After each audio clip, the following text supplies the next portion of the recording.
and welcome to the CNBC-TV18 Mumbai studio. I'm Ekta Batra and you're watching Your Stocks this Friday afternoon. Well, it's turning out to be a session where we are seeing pressure in the broader markets today. So we have the mid-cap index, which is down around 1.5%.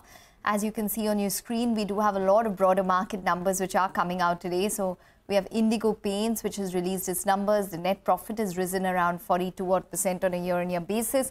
And the operating performance should come up for you as well. Revenue is up around 26% on a year-on-year basis to over 350 odd crores. But a lot to discuss in terms of numbers as well as specific stocks. So let's get going on that. We have Vaishali Parekh, Head of Tech Research at Prabhudas, Lilladher, joining in this afternoon, and Shahina, Mukadam, independent market expert, to answer all of your stock queries. Well, it is a full house in terms of women. Afternoon, ladies. Vaishali, just a hygiene question before we move ahead. Broader markets under pressure, how would you approach it? Very good afternoon to all of you. So market has been consolidating and we are seeing a bit of volatility. We have been witnessing that for the past 2 days. So Nifty right now is at a crucial juncture, 21,700. If these levels break, then we are heading for some good corrective move. But otherwise, it could be a sideways to a narrow range-bound movement. And as far as Bank Nifty is concerned, well, it has got its correction done for now, because today we saw that there is participation coming back from the private sector banks, and it's holding on to the 200-day moving average of 45,000 levels. So if these levels break on closing basis, I would say that it's room for more correction. So Nifty, it's 21,700 and Bank Nifty, it's 45,000. So let's wait and watch. Okay, all right. So let's wait and watch. As you can see on Indigo Paints, there's been a margin expansion which has come through of around 300 basis points. But nonetheless, let's get in a couple of queries. Our first question on the show, Johnson writes to us from Kerala. He holds 346 shares of L&T at 890.4 rupees. So he's sitting on a very good profit there. He wants to know what to do, whether he should hold or sell. And he's also asking if Yes Bank is a good buy at this stage. Well, two complete diverse sectors and stocks which have been spoken about here. So Shahina, let's get to you when it comes to perspective on Larsen & Toubro, sitting on a huge profit on this one. And Yes Bank, is it a good buy? Well, L&T should form part of your portfolio stock. So he's gotten at a good price. So I would recommend that he continues to let it be part of his core portfolio. And valuations, despite the stock having run up, is currently about 20 times EV by EBITDA and 30 times P multiple, which may look slightly on the higher side, but I think it is reasonable given the fact that L&T has over 470,000 crores of order book. And we have seen a bit of disappointment in the last quarter where we're seeing the stock consolidate. So I think for such a large stock, one should take these ups and downs and hold on. Okay, all right. And what about you, Vaishali? What would you recommend on both L&T as well as Yes Bank? Yes, so L&T, of course, the long term is intact. And as long as 3,000 levels are held on as support, there's nothing much to worry. So I would say it is a buy at every decline for L&T. And well, if the view gets negated only below 2,800, which I don't see it as a possibility. But yes, that is the level which he should be concerned about. And as far as Yes Bank is concerned, yes, definitely, it is looking very appealing from here on, because we saw the stock yesterday. It was giving a breakout on the weekly chart also about 26 levels. And then we've seen a good surge coming in. So I guess now keep 26 as the support levels and keep buying this, because I think the long-term charts that we are seeing as a positional trade, we would be heading for 34, 38 to 50 levels for now. So I would say it's a very favorable trade at these levels. Go for it. Okay, all right, fair enough. So Yes Bank is up around 4% buzzing around in today's trading session. Let's get another query. We have Kiran Posley, who writes to us from Pune. She holds 120 shares of ONGC, which she's bought at around 250 odd rupees. So she's sitting on a little bit of a profit. She wants to know what to do, whether she should continue holding or selling. Well, numbers are tomorrow and it'll react to it on Monday. Shahina, what would you recommend on ONGC, see in the short term when it comes to numbers, as well as maybe on a medium term basis? Numbers tomorrow, short term, I think, the stock is expected to, be a bit weak, given that the profits are expected to be slightly lower. I think realizations have been lower for crude for ONGC, so that could affect some profitability. At the same time, ONGC should be again part of your longer term portfolio. It seems, if one holds on for the medium to longer term, you would make money. So I would continue holding. Shorter term looks a bit weak. Okay, and Vaishali, what about you? Well, I would say keep 250 as a stop loss, and further conviction comes about 280. Once we see the stock moving about 280, it's ready for a target of 300, 320, and low below 250 would negate that trend. So that is how I would be looking at this stock. Okay, all right. Rallied over 80% in the past 12 months. As of now, currently trading just about subdued ahead of its numbers, down around 2.5% ahead of numbers tomorrow. That's on ONGC. We have another query. We have Thomas Varghese, who writes to us from Kerala, holds 200 shares of Paytm at an average cost of 700 rupees. He is the long-term investor who wants to know what to do and whether or not he should wait or dispose holdings at the current market rate. Well, I'm sure Vaishali as well as Shahina, you all must have fielded a lot of questions when it comes to Paytm in the past couple of days. So I'll start with you, Vaishali. In such a situation where there's news and there's a stock which is corrected on account of it, what would you recommend to your clients who are sitting on losses then? Well, I have not really recommended a buy right now because, of course, technically it is at a very attractive level, but we would wait for some clarity. So, well, I'm not the right person. Maybe a fundamental person can comment on this. Okay, all right. But based on what you're seeing in terms of the pattern, would you recommend maybe, liquidating positions? So I would say, well, 400, I mean, the low that we have witnessed a few days back, and that is, I think, around 395. So keep a stop loss below that and go for it, because as technically, I would say the stock has really been beaten right from 800 to now 395 was the low that we witnessed. So, well, keep that stop loss and go through it. It's worth taking a chance technically. Okay, all right. Well, moving to you, Shahina, on this one, on Paytm, I'm sure you've also got a lot of queries in the past couple of days on this one. What would you recommend to an investor who is sitting on significant losses, buy price is 700 odd rupees, doesn't know what to do at this point? Ekta, my view is, that it is better to exit from the stock even though you're making a loss. Given the fact that RBI, it seems, had given them quite a bit of time. We are hearing something like 22 months to rectify the issues, but not having rectified it, these regulatory problems will continue to go on for we don't know how long. And I don't personally think it's a very cheap stock, though numbers were improving. So I would just exit. There are better opportunities in this sort of market. And in this type of market, one needs to be a bit more careful because, it's pretty volatile. Okay, all right. Point is taken. That's on Paytm. Be cautious, maybe liquidate in terms of holdings. That's the fundamental call coming in. Rohan Sinha writes to us from Chandigarh, holds 250 shares of Cipla, which he's bought at around 1,200 rupees. So sitting on a profit there.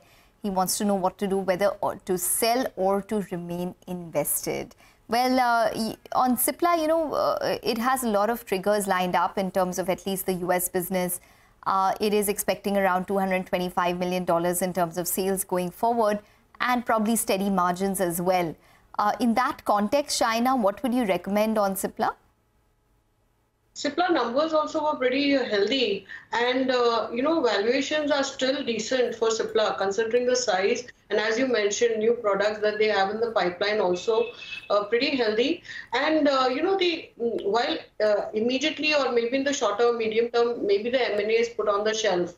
I think for the longer term, you have that option that is there. So I think given the valuations being pretty reasonable as of now, and the product portfolio, the size of the company, the quality of the management, I would suggest one continues to hold Cipla.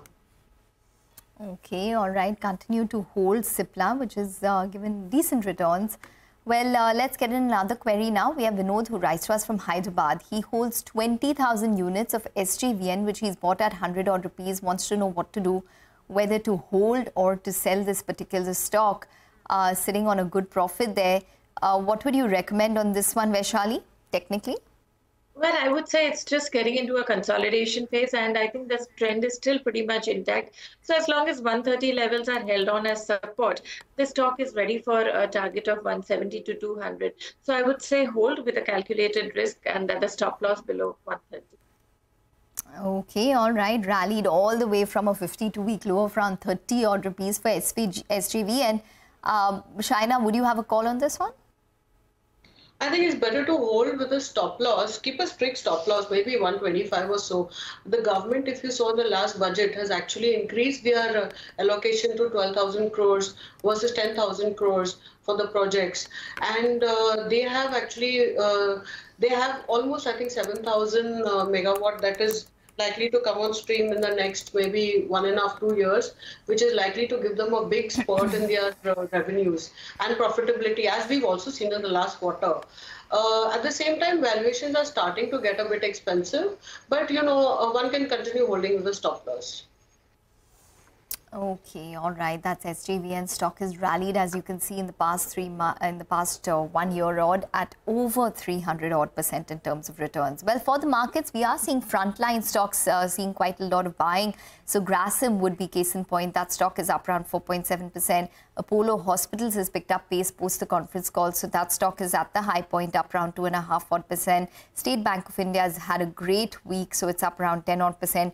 Britannia, ICICI Bank, Cipla, Hero Motorcorp, Nestle, all of these stocks seeing good returns in today's trade. Well, we need to take a short break, but as we do that, here's a quick update. It's time to be a part of the transformative movement as CNBC-TV18 returns with the second season of India's leading campaign for gender parity. Join us for the spectacular kickoff of HSBC presents CNBC-TV18's Future Female Forward, the Women's Collective, where top-tier leaders, influencers, policymakers and trailblazers converge to ignite change and close the gender gap. Catch the launch live from Delhi this Saturday, 10th Feb, starting at 5 p.m. only on CNBC-TV18.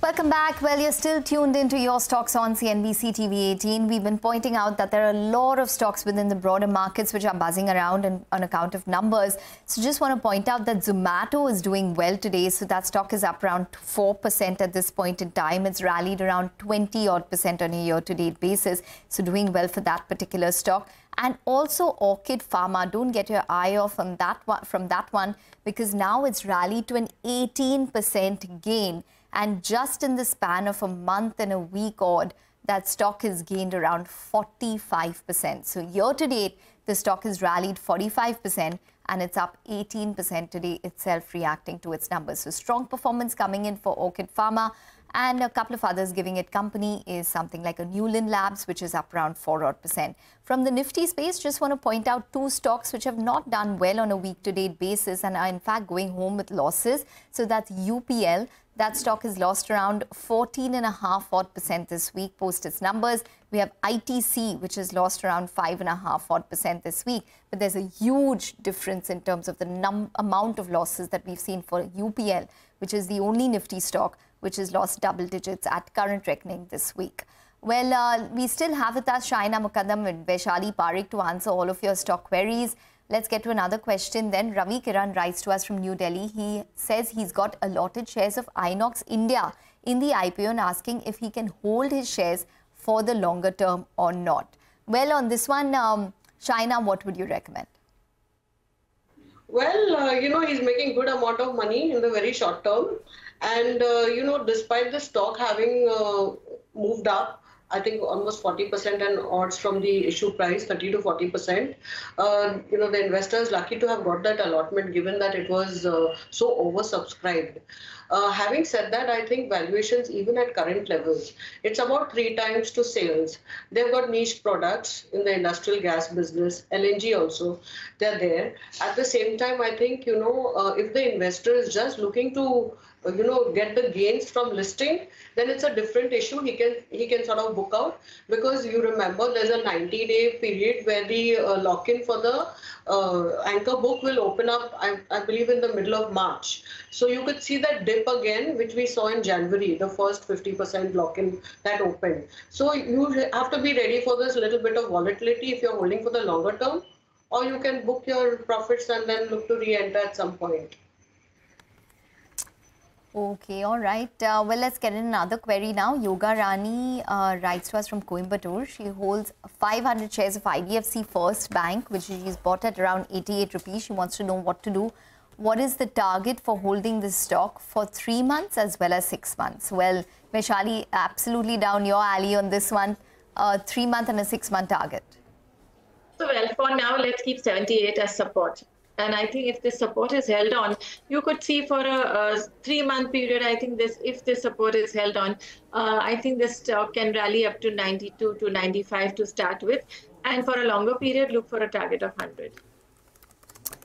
Okay, all right. Well, let's get in another question now. We have Shashank, who writes to us from Hyderabad, holds 100 shares of Lakshmi Organic, which he's bought at 490 odd rupees, wants to know what to do, whether he should continue to hold it or to sell it. So currently he's sitting on quite a bit of a loss on this one. If he could start with you on Shahina, and then we'll toss it over to Vaishali to wrap it up. Shahina, over to you. I think he should exit, though that he's making a loss. Because, the numbers have been very disappointing. The overall chemical sector has not been doing well in the last maybe 7 to 8 quarters. And Lakshmi Organics is no different. They have been doing pretty badly. And even I think valuations now are very expensive, 22 times EV by EBITDA, though of course, on a lower profit base, no doubt. At the same time, I think it's going to take at least a couple of quarters before the overall chemical market stabilizes. And I don't think he needs to continue to hold in the stock as of now. Okay, Vaishali?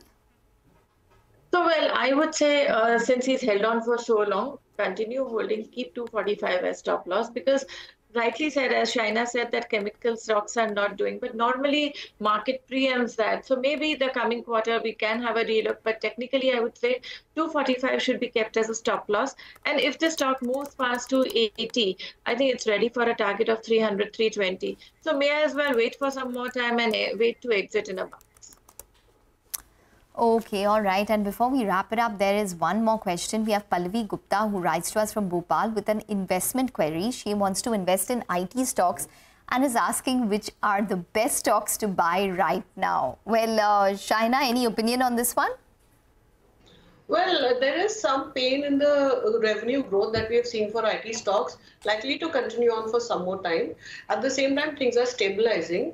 For a new investor who's looking to start investing in IT, I would prefer that you stick to, say, the largest TCS, which is most expensive, the largest. At the same time, it showed very good numbers, margin improvement. I think that was a positive.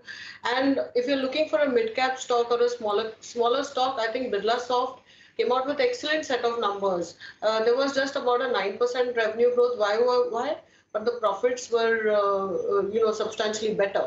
So I think you can also look at the other stocks like HCL Tech. You have something like a Persistent, Cyient. You can look at these also at dips and build a portfolio in IT for the longer term. Okay, all right. Point taken. Vaishali as well as Shahina, we're going to wrap it up on that note. It's been a pleasure. Thank you very much for joining in and giving us all of your stock-related answers to the queries that we've got. That's all the time that we have on the show, but do remember to email us your queries and we'll address them with our experts. Stay tuned. Closing bell up next.